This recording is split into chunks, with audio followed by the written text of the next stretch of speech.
Live from Fargo and serving you on TV, online, and on the go. This is Valley News Live at 5. Some shocking news this evening. A Fargo man has pleaded guilty on several federal charges, ranging from child pornography to sexual assault of a child.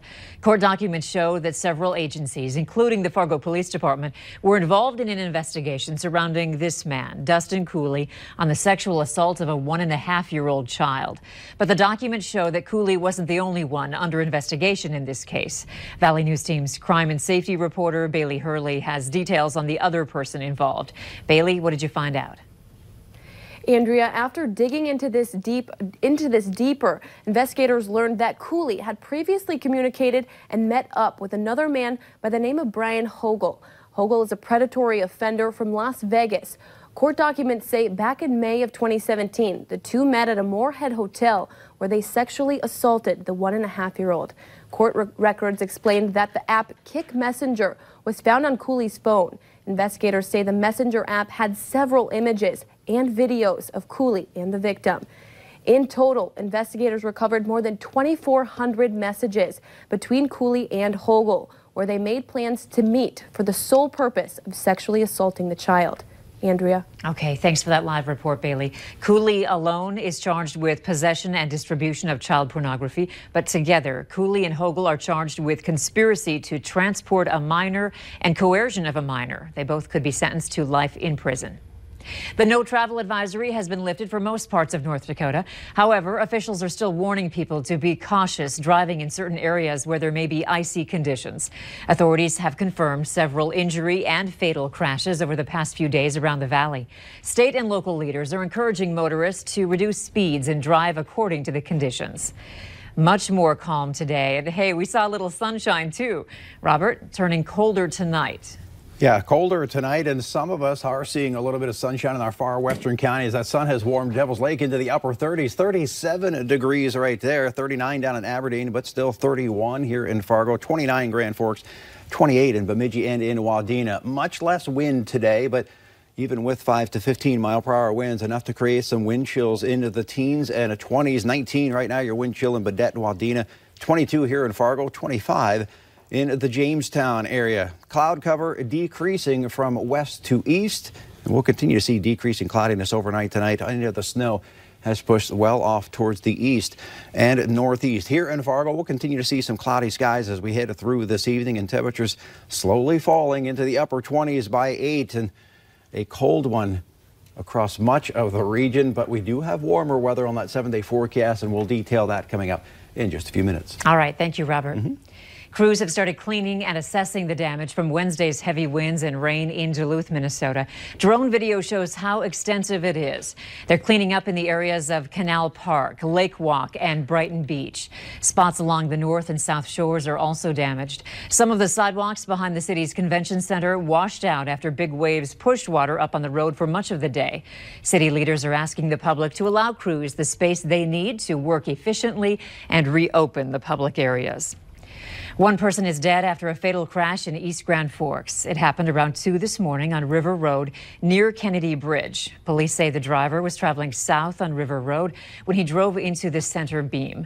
That 30-year-old Grand Forks man died at the scene. Police say he was not wearing his seatbelt. No further information has been released at this time. Residents in Jamestown say they're a bit scared because this man on your screen is armed and on the loose. The Jamestown Police Department says 25-year-old ex-con Levi Guthmiller is a danger to the public. One Jamestown resident says she's taking extra precautionary measures until Guthmiller is caught. Things I would do is make sure you are always with people when you're out and about. Don't go somewhere by yourself if that's not like a large group of people around. You know, like I wouldn't go walking by myself right now. The Jamestown Police Department thinks that Levi Guthmiller is still in the city or Barnes County. They're asking the public to call them at this phone number, 252-1000, if they have any information on his whereabouts. Authorities say snow and ice-covered roads contributed to a rollover near Perham this morning. Minnesota State Patrol says 60-year-old Todd Sandahl of Vergas was heading east on Highway 10 when he lost control of his van on a bridge deck. The vehicle hit the ditch and rolled. Sandahl was taken to the Perham Hospital and then later released. A driver and 2 passengers were injured this morning after their car slid off a wet road and crashed. It happened around 7 when 34-year-old Eric DeMuth was traveling eastbound on the bridge deck over County Road 52 near Little Falls. Authorities say his car slid off the road and rolled down an embankment. They say both DeMuth and 2 other passengers were hospitalized in that crash, but were told they're expected to be okay. While there may still be some debate on the outcome of those charged in the Savannah Gray Wind murder, one group is happy charges were actually filed. The FM Missing and Murdered Indigenous Peoples Task Force is hosting a march for justice in downtown Fargo this evening. Whitney Fear spoke to Lisa Bedeau this morning about the walk, saying that they are pushing for justice for all Indigenous women. It's for all Indigenous women and girls that have experienced violence, either gone missing or been the victims of violent crimes, because it's been happening for so long and it's such a frequency that it's an epidemic. The event starts at 5:30. People are meeting at the Fargo District Office on Main Avenue in Fargo. That's across the street from Bab's Coffee House. Marchers are encouraged to wear red.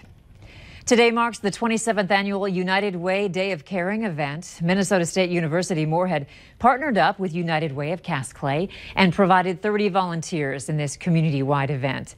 It ran from 2:30 to 4. Groups of volunteers were out assisting community members in need with household projects.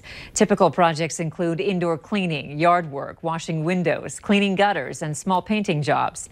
Last year, teams from MSUM canvassed Moorhead neighborhoods to help drive awareness and increase registrations for the event this year.